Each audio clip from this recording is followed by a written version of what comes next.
Your Excellencies, my lords, ladies and gentlemen. If one wants to achieve anything creative and substantial, one must first be dissatisfied. One of the great causes of dissatisfaction in this country is that we are very bad at understanding the world. We've stopped learning languages. We believe that because the world speaks English, we understand everybody, whereas actually it means that everybody understands us and we understand nobody. We think that other languages are simply equivalent codes for expressing the same meaning, forgetting that their crucial nuances express fundamental, sometimes, even if subtle, distinctions in the structure of feeling and outlook. We receive our vision of the world through the tiny, occasionally open window of the deceptively plausible sound bites of political crises and occasionally of football matches. We repeatedly fail to learn the lesson that this soundbite coherence is an illusion. This is our impoverishment. If anybody imagines that the programs that we're running in Cambridge, or indeed the interest we show in promoting Ukraine, are in any sense altruistic, that's a mistake. We need them. We need to understand. As we know, for most people in this country, between the eastern borders of the EU and Russia, there is a black hole, or at best a grey smudge. Ukraine is the largest country whose borders are wholly in Europe, and we ought to know about it. So that's a British dissatisfaction. From the Ukrainian perspective, of course, there's a different kind of dissatisfaction, a frustration at not being known and understood. And when those two kinds of dissatisfactions come together, there is the possibility of something happening, but that's not enough. In order to achieve, one also needs 5 things. One needs a compelling vision. One needs a context, a structure in which that vision can be nurtured. One needs the resources, the finance, to sustain and support it in the long term. And all of that is useless unless one has the people who can put it into effect. And finally, one needs immense luck, immense good fortune, if all those 4 components come together at the same time. And so it was nearly 7 years ago. I was looking at the emails recently. The strange concatenation of circumstances, the good fortune, which in some way, directly and indirectly, has led to this evening. I remember a wonderful Ukrainian postdoctoral researcher, Alex Orlov, in Cambridge, who led us to Robert Chetler-Jones and Anthony Fisher, who led us to Dmitry and Lada Firtash, who shared our vision, our kind of dissatisfaction, our sense that something could be done about it. And out of that, we moved forward on 3 levels. The first was the program called Cambridge Ukrainian Studies, a program of the University of Cambridge supported by generous benefactions from Dmitry and Lada Firtash, committed to the study and teaching of the history, languages and cultures of Ukraine to the highest standards of international excellence, and to teach and study Ukraine not as a kind of exotic other, not as a kind of strange creature from a long way away, but as an integral part of an embedded program alongside the other major languages and cultures of Europe, alongside French, German, Italian, Portuguese, Spanish, and yes, despite some odd reports in the Ukrainian media over the last few days, Russian.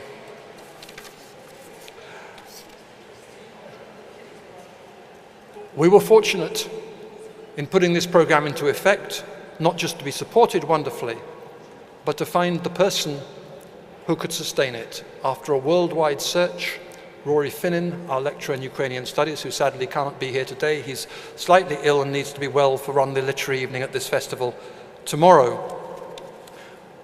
Rory has strange ideas, and I'd just like to give you an example of one of them. Crazy ideas which turn out to be rather brilliant. A few months ago, he had the ridiculous idea that in the centre of the Cambridge Arts and Humanities faculties, we could name a path Taras Shevchenko way. This would clearly never get through.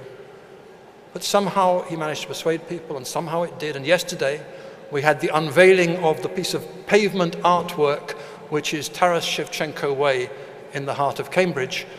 It was an extraordinary occasion. The press were there, the Ukrainian press, the cameramen. They were looking miserable.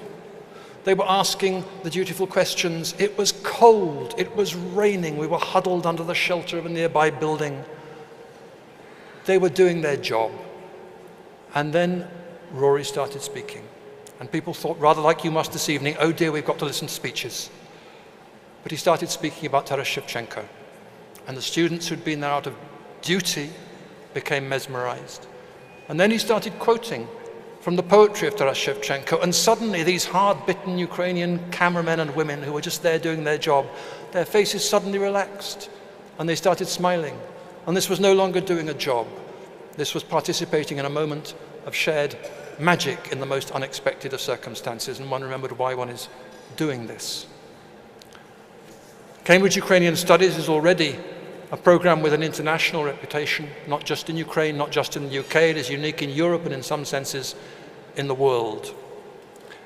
It's a program which has grown gradually, and I'm delighted to announce this evening for the first time publicly that due to the additional generosity of Dmitry and Lada Firtash, it is about to grow into the size and status that we'd always imagined for it. We will soon be beginning another worldwide search for a further lecturer in Ukrainian studies, which will deepen the expertise, enable us to teach Ukraine from its origins to the present, enrich the diet for students, and deepen the possibilities for public outreach and engagement. The second level, in addition to Cambridge Ukrainian Studies, as we've heard, is Ukrainians studying. The opportunities for talented young Ukrainians to come to Cambridge, not again through any special reserved scheme. These are Ukrainians who have to be committed to excellence. They have to get offered places in open competition with everybody else, and only among those who are already accepted is there then a competition for the bursaries supported generously by Dmitry and Lada Firtash. Endowing education is an act of faith and trust. Faith in people, trust in the future. There are no quick returns or rewards. Dmitry and Lada Firtash have embodied that trust in our program. And in that context, I'd just like, and I will come to an end in a moment, but I'd just like, again publicly, to answer a question which I'm probably asked more than any other. And it's a slightly off-color question to put in this context. It sounds a little bit improper, but I think it's important to say it. Both in Ukraine and here, I'm asked, what conditions do Dmitry and Lada Firtash impose on this program? What kind of image of Ukraine do they want us to present? What participation do they have in the selection of students, in the nomination of staff? It's meant to be a difficult question. Some people think it's a slightly embarrassing question. It's actually the easiest question in the world to answer. What conditions? Absolutely none. It's never occurred in any conversation about Cambridge Ukrainian Studies. The trust is in the excellence that we strive to deliver and the vision that we share. There was a lovely moment in the first meeting that Dmitry and Lada Firtash had with the first cohort of Ukrainian students in Cambridge, when one of them asked precisely that question. Why are you not asking us to come back and work in Ukraine or to fulfill certain conditions? What's the catch, so to speak? And he said, quite simply and memorably, you Ukrainians, you will remember, you will achieve, you will benefit from this experience, and there will be benefit as a result to Ukraine in ways which one cannot predict and therefore one shouldn't attempt to control. That trust is also profoundly practical in that, of course, one is more likely to strive on the basis of accepting that responsibility of trust than on the basis of fulfilling external obligations. Which brings us to tonight, the final strand public engagement, not Ukrainian studies, not Ukrainian studying, but reaching out to the wider world. The end of one journey, the beginning of another. Lada, where are you? Please. This is, if you will, tonight is a miracle. This occasion, this festival is a miracle. But you know that miracles don't just happen. The miracle is when everything suddenly locks into place and appears effortless. But miracles like this are built on, again, vision, on determination, on a lot of hard work, on lack of sleep, on real suffering, on tensions, none of which are supposed to show. Lada, you're writing a new page in the history of the UK public awareness of Ukraine. And if one is writing pages, it's useful to have the right instruments to do so.